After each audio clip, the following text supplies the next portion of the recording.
Well, hello everyone. Mr. Minnick's my name, math is my game, and on today, this is the first of two parts of the notes for Chapter 5, Section 7. In my Algebra II classes, we already actually had the chapter test. Today we're going to introduce binomial expansions by looking at some of the prerequisite material, the factorials, permutations, and something that's kind of fascinating. It's a numeric triangle developed by Pascal. It's kind of cool. So my Algebra II classes are expected to be responsible for this material. Their quiz over this on Friday. We're not going to have homework over factorials or permutations or combinations, but it is going to be on Friday's quiz. So I do highly urge them to take notes and to be able to find these things on the calculator, because they're going to have to be able to. So what we're going to do tomorrow is we're going to look at a binomial expansion that says if we expanded a plus b to the n, that there's this formula to expand that, and the formula goes nc0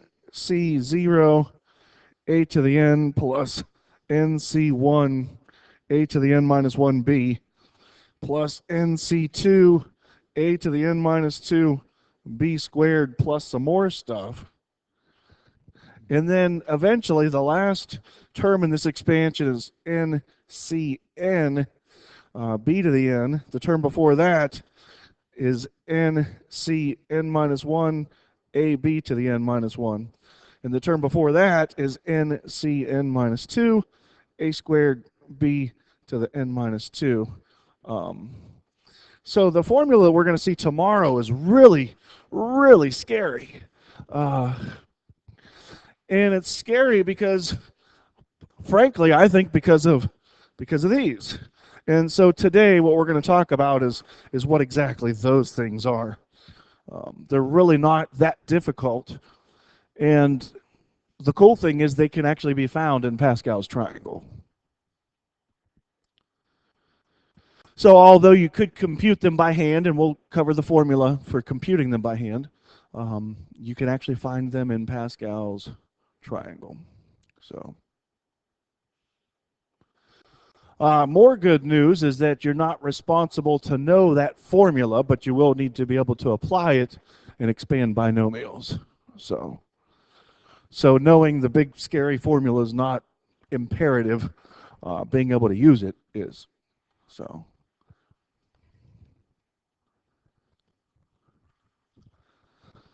all right, so the first order of business today then is this. When you see that in English, if you see an exclamation point next to something, it usually means that we're excited. That's read out loud as n factorial. N factorial. And means literally the number of ways we can arrange n number of items in order. So in advanced math, a lot of times we use the number n to represent natural numbers. So if you think about natural numbers, if you recall your natural numbers, the set of natural numbers actually starts with 1 and then goes to 2 and so on. So whenever we talk about factorials, it doesn't really make sense to even mention 0 factorial, but sometimes we do, because sometimes people forget that these are supposed to be for natural numbers. And so sometimes somebody's going to ask you, okay, hotshot, what's the value of 0 factorial? Anybody think they know what 0 factorial is going to equal? Oh, a good guess is that it's equal to 0. However, 0 factorial is not equal to 0. And the reason for this has something a little bit to do with how a factorial is computed. A factorial is computed by taking the number itself, and remember it's going to be a natural number, and multiplying it by a digit 1 less than that, and multiplying that by 1 digit less than that, all the way down until you get to the last couple digits of it, or to the end of it, and then times 3, times 2, times 1. So the last thing you end up multiplying by is 1 here. So because of that, and because of another argument, there is one way to arrange nothing. I know this sounds like a really weird argument, but there's one way to arrange nothing. You don't. The reason 0 factorial equals what it equals is because there's one way to arrange nothing. 0 factorial, in fact, actually equals 1. Okay. The factorial key can be found on the calculator. And let me just show you that 0 factorial is actually equal to 1. I believe it's on the button next to G. There it is. 0 factorial is actually equal to 1. So that's a fact. I will ask you on the quiz what 0 factorial is. I do expect you to know that 0 factorial equals 1. I might even ask you why it equals 1. And again, it's because there's one way to arrange nothing.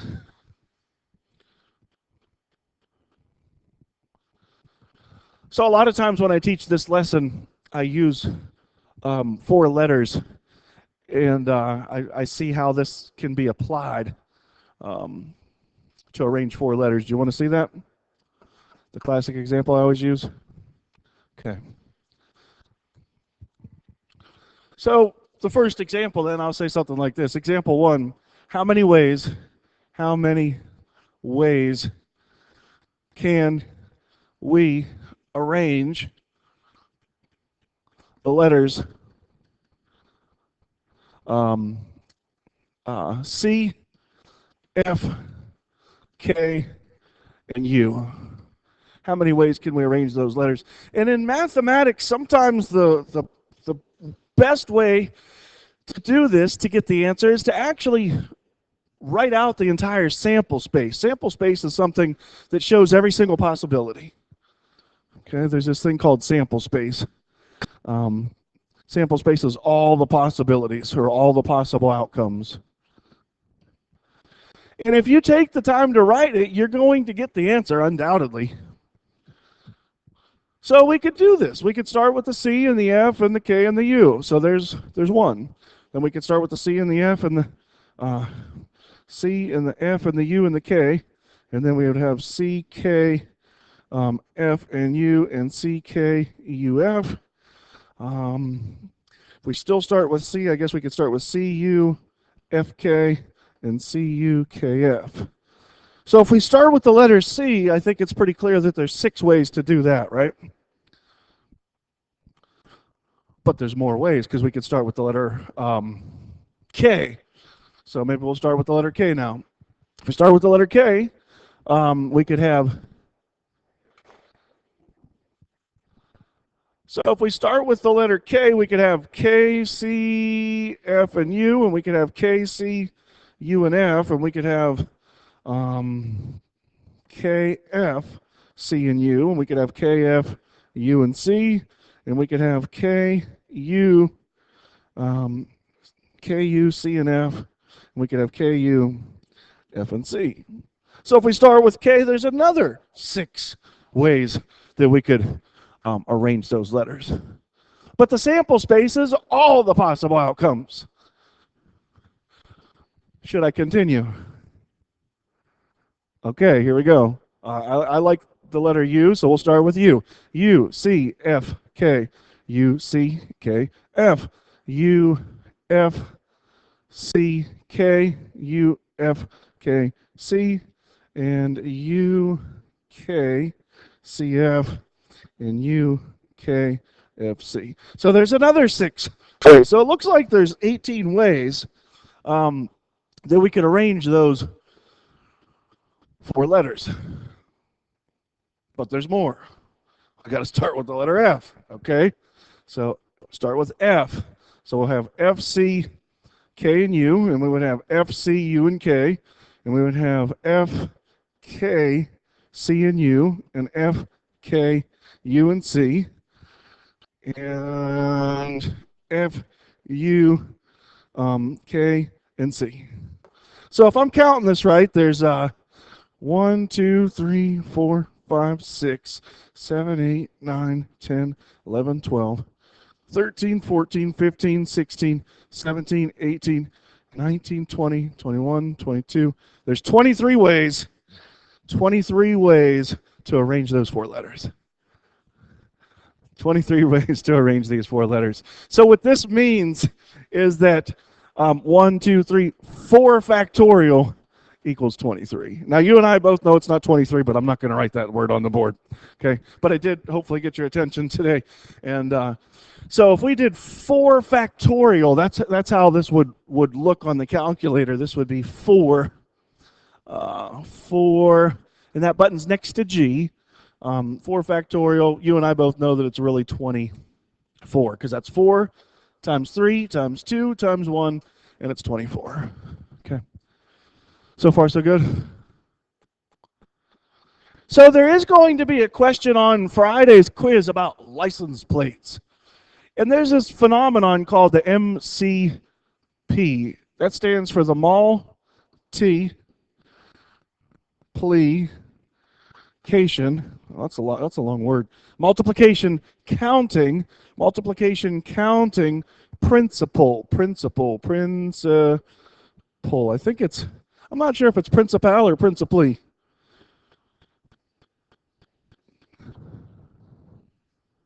A rule? Okay, so this one's going to be the principally then. Thank you. Good looking out. So the multiplication counting principle actually kind of tells us how factorials work.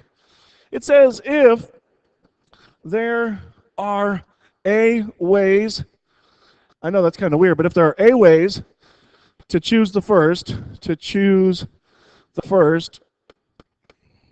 item, and B ways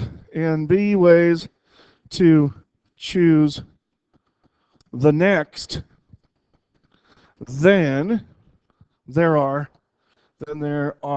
A times B ways to choose both, to choose them both. Now this can be extended out to 2 things, 3 things, 4 things, 5 things, 6 things, 7 things, 8 things, 9 things. This is how the odds of the lottery are picked. This is how the odds in the Ohio lottery are actually calculated.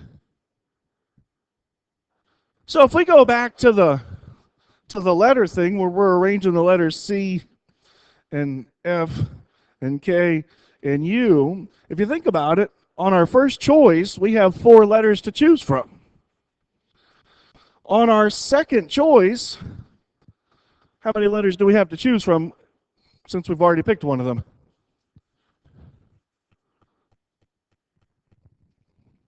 Isn't there 3 left? On our third choice, if we've picked 2 of the letters, we only got 2 left. And on our last choice, on our fourth choice, there's only 1 letter left. So the multiplication counting principle kind of is where these factorials came from. The multiplication counting principle answers just about any question regarding possible numbers of ways to do this and to do that. Okay. So the multiplication counting principle is how you answer this license plate question. Real similar to what's going to be on the test. Example 2. Virginia license plates. And I don't know if this is really true in Virginia, but I'm just going to make it up. Virginia license plates have 5 letters and 2 numbers. 5 letters and 2 numbers with no exclusions. So in other words, there's no sequence of words that Virginia disallows. In Ohio, there's actually sequences of digits and letters that they disallow. Did you know that? Like in Ohio, you can't have any profanities in your license plate. There was, I think in the state of California, a woman, her license plate had a 6 and a 6 and a 6 in that order, and she sued the state of California, and they gave her a vanity plate of her choice because it, for whatever reason. So anyway, there's some states where you're not allowed to have certain sequences, but we're going to assume that you can have any sequence. So let's think about this license plate. There's going to be a letter here, a letter here, a letter here, a letter here. There's 1, 2, 3, 4, but we're looking for 5. So 5 letters and 2 numbers. So a digit here and a digit here.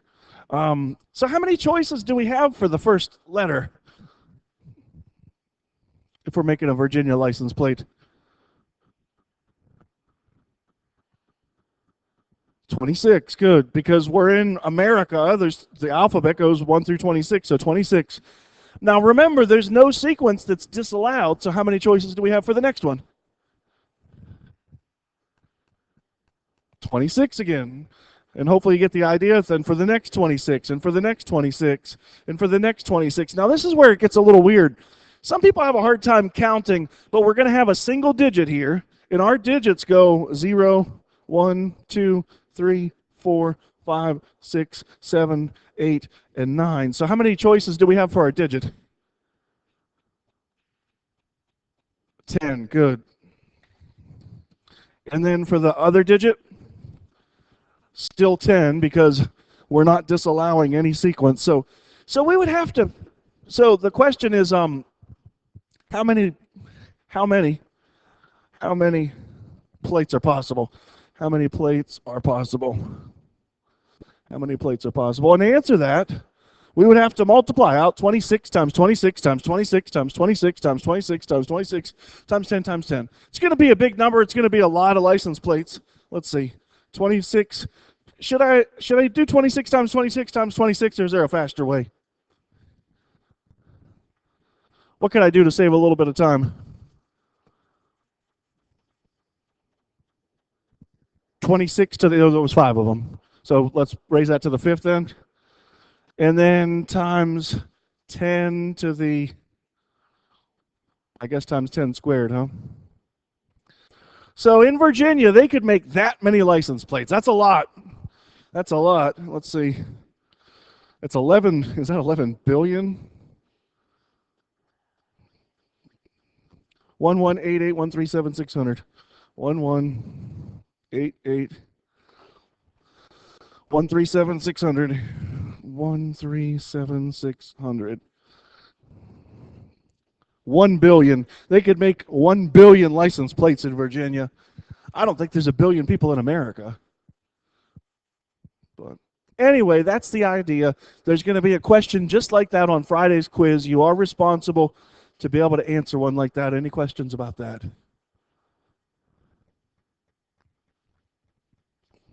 Okay. If not, let's move on. So there's an extension of factorials, and they're called permutations. Permutations.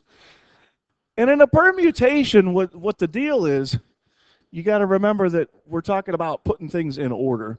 Order matters. So we're talking about sequencing something. We're talking about arranging something.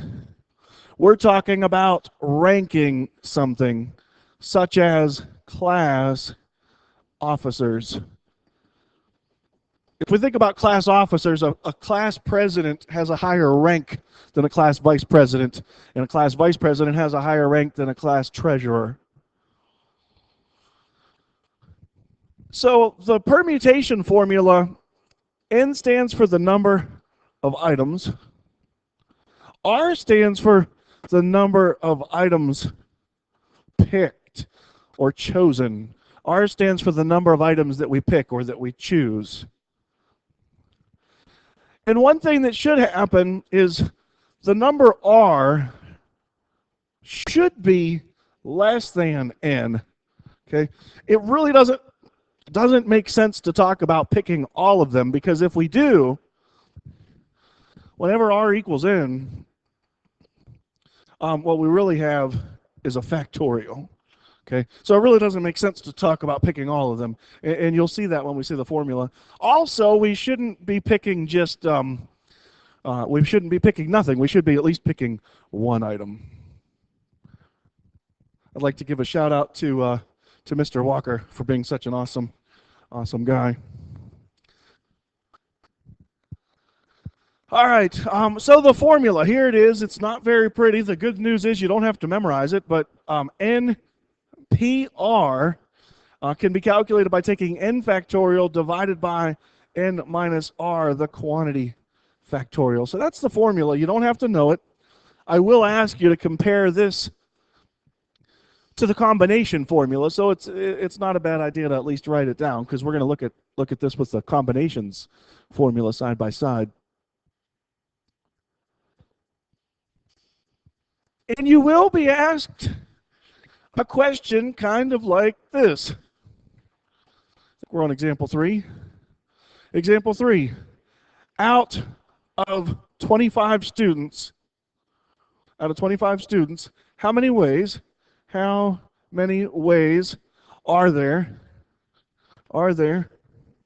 to choose 3 class officers? Keep in mind, class officers are ranked.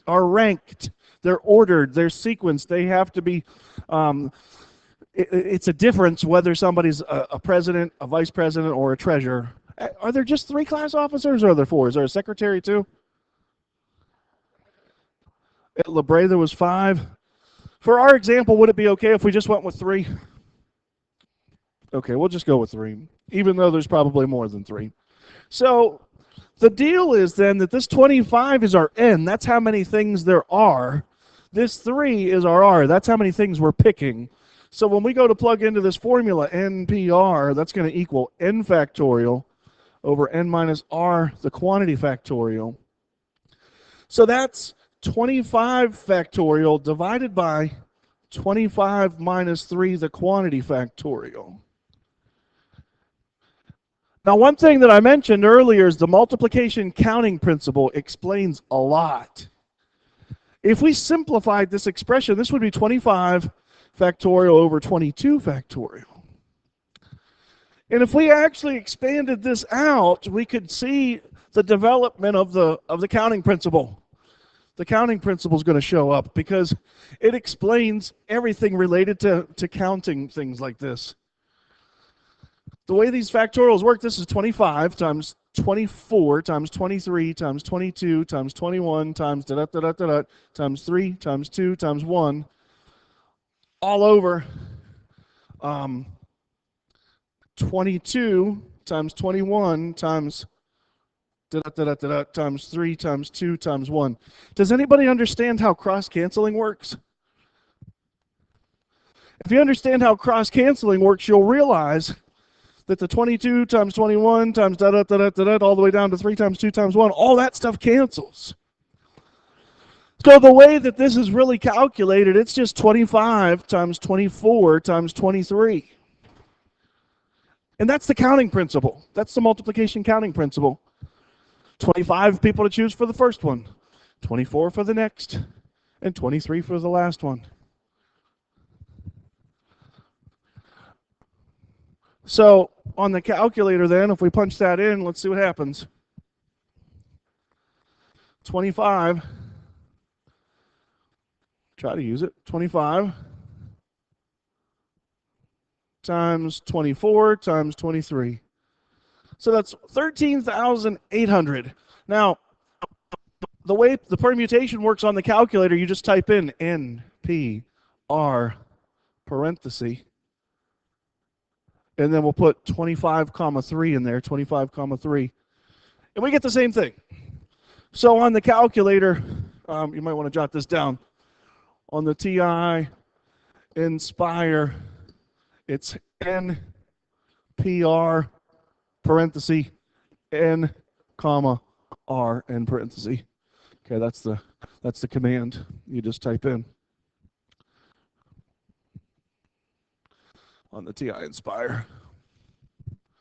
You just type in NPR, left parenthesis, your N value, comma R, and that's it. So for class officers, there's 13,800 ways that we could choose those 3 class officers. So far, so good? Okay, we're getting there. So there's this other thing called an NCR, and it's the number of ways R items can be chosen out of n items. Order does not matter. Order does not matter. On Friday's quiz, there's going to be a question: what's the difference between permutations and combinations? With permutations, order matters. With combinations, order does not matter. So here, we might be talking about choosing class representatives. Choosing class representatives.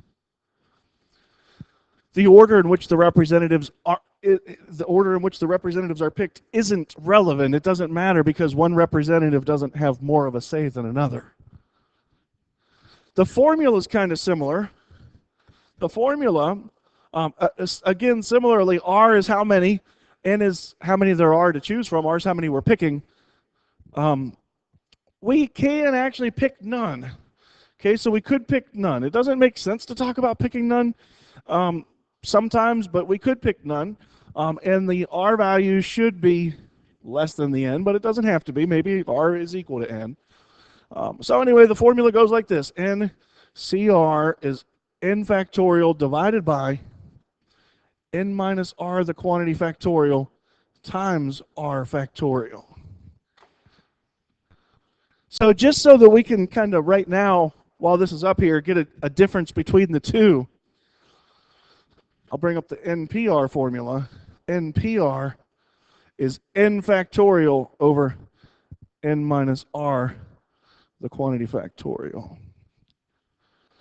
So the difference between the two is that with a combination, we're dividing out an R factorial. I've been in a pretty generous mood the last few weeks. Question on the quiz: how many times larger is a permutation than a combination? How many times larger is a permutation than a combination? If we look at the combination formula, we're dividing out by an extra R factorial, right? So the answer to that question is R factorial. A permutation is R factorial times larger than a combination. I'll say it one more time, and I won't say it again, but it is a test question. A permutation is R factorial times larger than a combination. We can witness that with choosing class officers. Example 4. How many ways are there to choose three, not class officers, I'm sorry, class representatives, to choose three class reps from 25 students? Question mark. So class representatives, order doesn't matter. It doesn't matter how we pick them, what order we pick them in, because they're not ranked.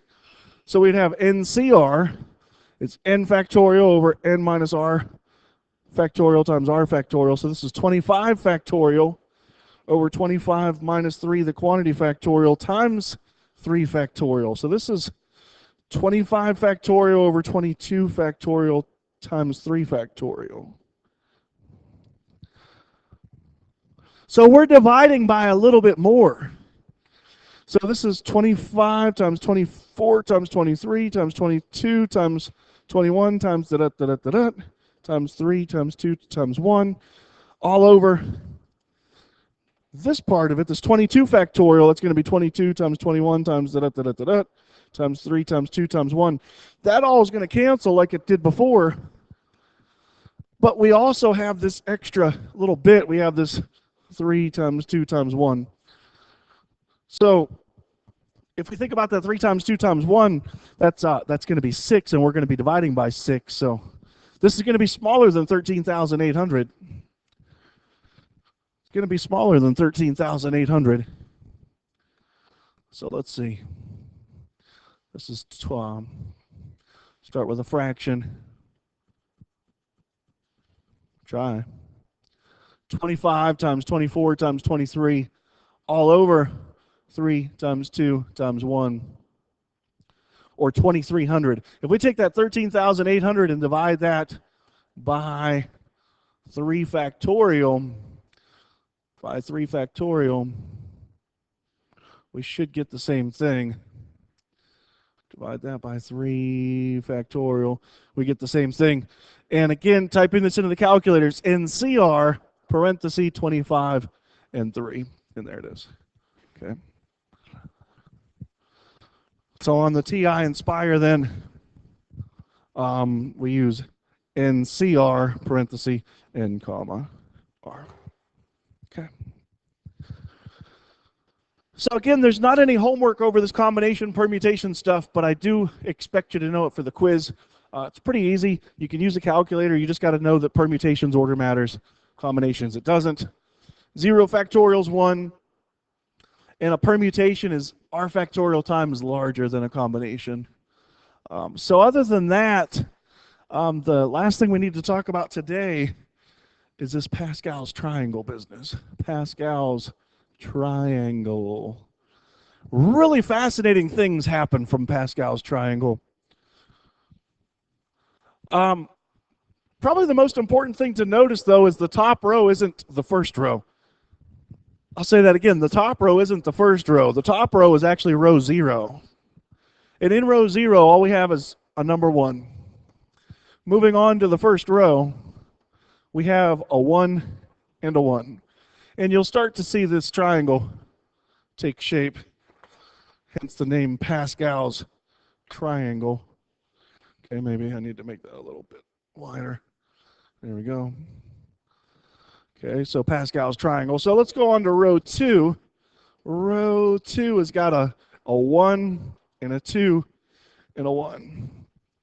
So one thing you might notice, no pun intended, is that on the outside of Pascal's triangle, the outside numbers are always going to be 1s.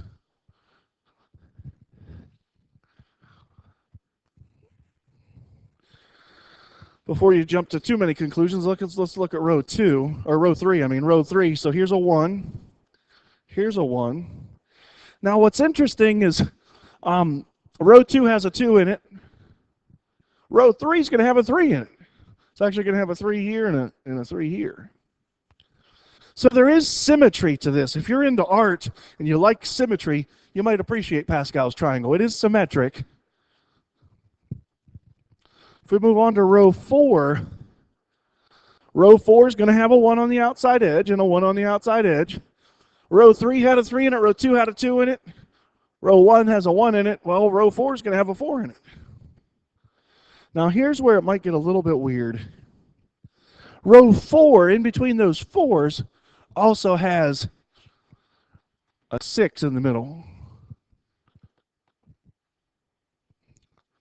Now some people say to themselves, well, where does that 6 come from? Well, if you look at this 3 and this 3 and you add 3 plus 3, that's where that 6 comes from.